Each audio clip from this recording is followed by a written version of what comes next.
Welcome back to the channel. I'm Cole, a counselor and therapist helping people navigate emotional healing and self-growth. You ever get into an argument with somebody that you're dating and suddenly your thumb is hovering over that little block button like it's calling your name? Yeah, we're going to talk about that today. Because in 2025, blocking isn't just a breakup move. Sometimes it's a boundary. Sometimes it's protection. Sometimes it's emotional first aid. And sometimes it's petty. Let's break down when it's healthy, when it's harmful, and when to do it intentionally without blowing up the whole relationship. Blocking carries this heavy emotional weight because we associate it with punishment, drama, and I never want to speak to you again energy. So when you're thinking about blocking someone you actually love or care about, it feels dramatic, even when part of you just needs space. And depending on your attachment style, that button hits differently. Anxious folks might feel terrified they're pushing their person away. Avoidant folks might feel relieved to get some space. And disorganized folks may feel overwhelmed and trapped. It's complicated, I know. And that's okay. That's what we're here to unpack. Let's get this straight. Blocking someone does not automatically make you toxic. There are some situations where blocking is the healthiest and safest choice. For instance, number one, your emotional safety is at risk. If someone is harassing you, blowing up your phone, sending you hostile messages, or verbally attacking you, blocking is protection, not punishment, period. You shouldn't have to endure that. Number two, the conversation is spinning out of control. We've all had conversations that spiral into an emotional dumpster fire. If the argument is escalating and you feel yourself losing control, a temporary block can give you breathing room. Number three, they're ignoring your boundaries. If you've said, I need space, and they respond by calling 20 times, that's not love. That's disrespect. Blocking might be the only way to enforce the boundary. Number four, you're being manipulated or guilt tripped. Sometimes blocking is the only way to break that pattern. And number five, you need space to think clearly. Blocking can be part of emotional regulation.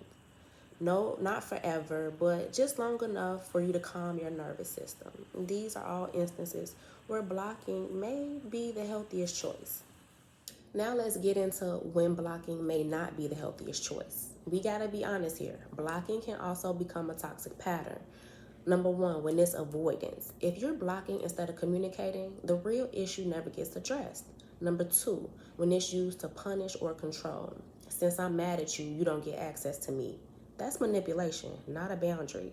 Number three, when it's emotional impulse. You block them during the argument and unblock them 10 minutes later. That creates instability and anxiety for both people. And number four, when it prevents resolution. Blocking can slam the door before you get clarity, closure, or understanding, and that's just not cool. So now let's get into how to responsibly block someone. Yes, there is a healthy way to do this. It's all about intention and communication when it's safe. Number one, communicate before you do it if it's safe. Say something like, I'm overwhelmed and need space to calm down. I might turn my phone off or block messages temporarily so I don't say anything hurtful. It's honest, it reduces anxiety, and it shows love and boundaries. Number two, set a time limit. This is for tonight. I'll check in tomorrow afternoon. This is how you avoid triggering abandonment issues. Number three, make the purpose clear. This isn't punishment. This is me preventing the argument from getting worse. Number four, make sure you follow up. Unblock, reconnect, talk about what happened, and repair. So here are some alternatives to blocking because maybe you don't need the nuclear button all the time. But mute the conversation. Put your phone on Do Not Disturb. Temporarily disable notifications. Ask for a pause in communication. Take a walk, breathe, ground yourself. It's not always all or nothing. Okay, so here are some red flags that I don't want you to ignore. Because if these are happening, blocking is not only okay, it's you protecting yourself.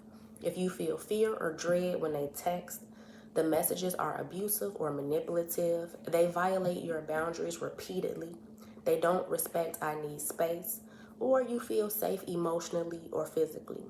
Your peace matters. Your nervous system matters. Blocking might be the lifeline.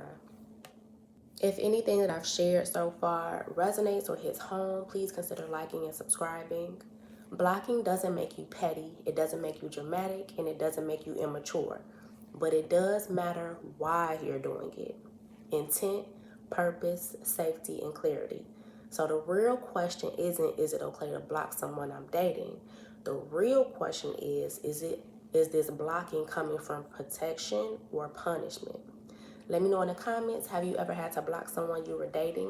What helped you know it was the right call? And as always, y'all, keep showing up for yourself because that's how real change happens. Peace.